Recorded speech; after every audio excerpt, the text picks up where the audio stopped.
Voici notre nouvelle architecture Blackwell de la série GeForce RTX 50.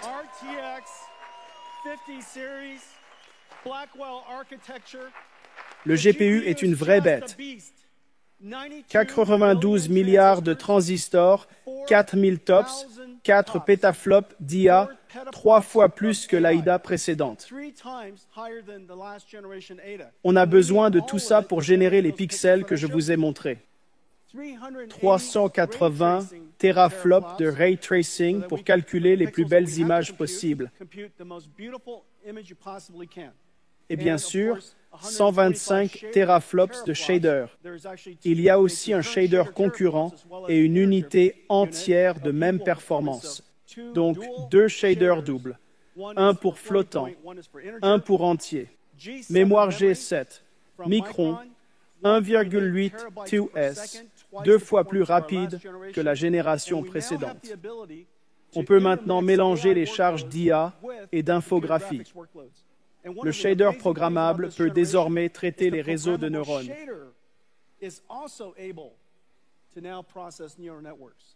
Le shader peut donc prendre en charge ces réseaux de neurones. C'est pourquoi on a créé la compression de textures neuronales et l'ombrage de matériaux neuraux avec la famille Blackwell RTX 5070. Performance d'une 4090 à 549 €.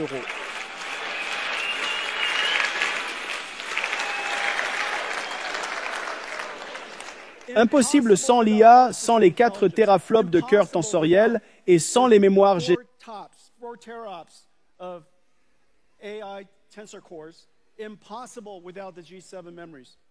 Donc, la 5070 offre la performance d'une 4090 à 549 €. Voici toute la gamme, de la 5070 à la 5090, cette dernière étant 2 fois plus puissante qu'une 4090. On commence la production à grande échelle dès janvier. C'est incroyable, mais on a réussi à intégrer ces GPU ultra performants dans un portable. Voici un portable équipé d'une 5070. À 1 299 €, ce portable 5070 offre les performances d'une 4090. Et la 5090 pourra s'intégrer dans un portable fin. Le dernier portable présenté ne faisait que 14,9 mm d'épaisseur. On a aussi les 5080, 5070 Ti et 5070. Mais en gros, on a ici 72 GPU Blackwell, soit 144 puces.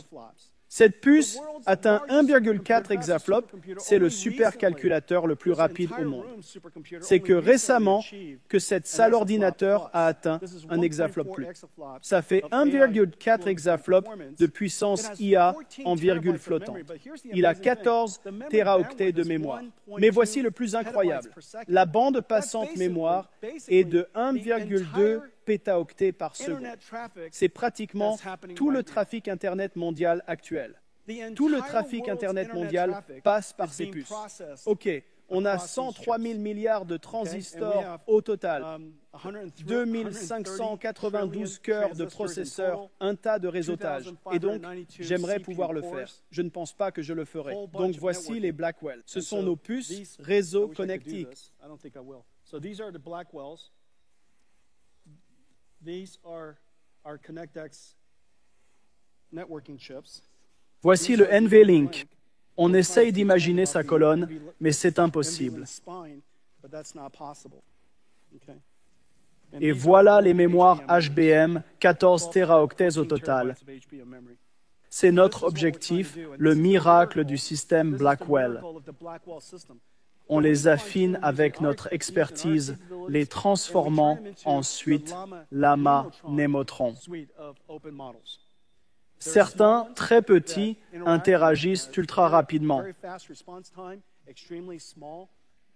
On les appelle les super Llama Nemotron. Ce sont les versions grand public de nos modèles.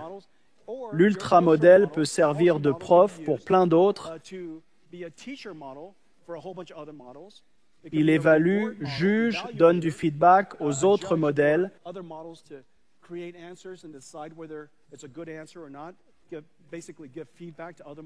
Il peut être distillé de plusieurs façons. C'est un modèle enseignant de distillation du savoir très grand et très capable. Et donc tout cela est désormais en ligne. NVIDIA Cosmos, le premier modèle fondateur mondial. Il est entraîné sur 20 millions d'heures de vidéos. Ces vidéos se concentrent sur des éléments physiques dynamiques. La nature dynamique, les humains qui marchent, les mains qui bougent, des choses comme des mouvements de caméra rapides. Il s'agit d'apprendre à l'IA à comprendre le monde physique. Avec cette IA physique, on peut faire beaucoup de choses en aval. On peut générer des données synthétiques pour entraîner des modèles. On peut le distiller pour créer la base d'un modèle robotique. Il peut générer des scénarios d'avenir physiquement plausibles. En gros, faire un Dr. Strange. Ce modèle comprend le monde physique, d'où les images générées. Ce modèle comprend vraiment le monde physique. Il peut aussi, bien sûr, faire du sous-titrage. Il peut prendre des vidéos et les sous-titrer incroyablement bien. Ces sous-titres et vidéos peuvent entraîner de grands modèles de langage, des modèles de langage multimodaux. Cette technologie peut entraîner la robotique et les grands modèles de langage. Voici donc le NVIDIA Cosmos. La plateforme a un modèle autorégressif et un modèle de diffusion haute qualité. Un tokenizer incroyable, apprenant le vocabulaire du monde réel. Et un pipeline de données pour que si vous voulez prendre tout ça et l'entraîner sur vos données, ce pipeline de données, vu la quantité de données, on a tout accéléré de bout en bout pour vous. C'est le premier pipeline de données accéléré par SUDA et IA au monde. Tout cela fait partie de la plateforme Cosmos. Aujourd'hui, nous annonçons que Cosmos est sous licence ouverte. Il est disponible sur GitHub. On annonce que notre nouveau processeur pour voiture s'appelle Thor. J'en ai un ici. Attendez une seconde. Voici Thor. C'est Thor. C'est un ordinateur robotique. Un ordinateur robotique qui gère une quantité folle de données capteurs. Traitez ça. Plein de caméras, haute résolution, radar, lidar, tout dans cette puce. La puce traite les capteurs, les transforme en jetons, les met dans un transformateur et prédit la suite. Cet ordinateur pour véhicules autonomes est maintenant en pleine production. Thor a 20 fois la puissance d'Oren, la norme actuelle pour les véhicules autonomes. C'est vraiment incroyable. Thor est en pleine production. Ce processeur robotique fonctionne aussi dans un robot complet. Ça peut être un AMR, un humain ou robot, le cerveau ou le manipulateur. Ce processeur est essentiellement un ordinateur robotique universel. Le moment ChatGPT pour la robotique générale est imminent. Les technologies dont j'ai parlé vont bientôt mener à des avancées surprenantes en robotique générale.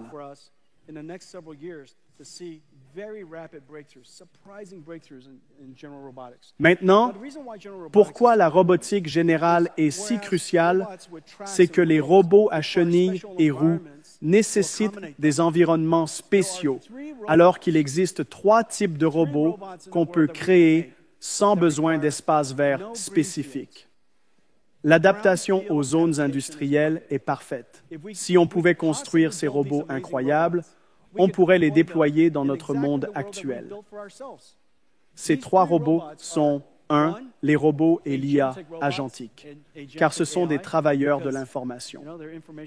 Tant qu'ils s'adaptent à nos ordinateurs de bureau, ce sera formidable. Deuxièmement, les voitures autonomes, car nous avons passé plus de 100 ans à construire routes et villes. Et troisièmement, les robots humanoïdes.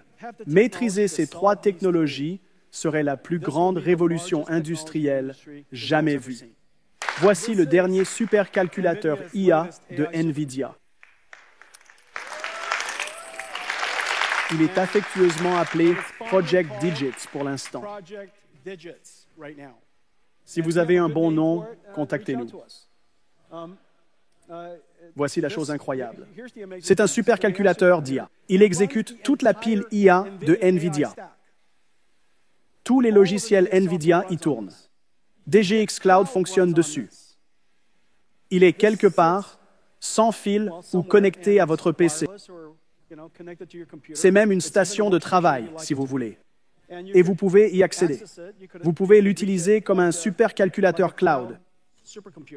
Et l'IA de NVIDIA y fonctionne. Basé sur une puce secrète, GB110, notre plus petit Grace Blackwell. Et c'est la puce à l'intérieur. Elle est en production. Cette puce top secrète, on l'a faite ensemble. Le CPU gris est fait pour NVIDIA avec MediaTek. Ils sont leaders mondiaux des sockets. Ils ont créé ce CPU SoC lié au GPU Blackwell par NVLink. Et cette petite chose est en pleine production. On s'attend à ce qu'il soit dispo vers mai.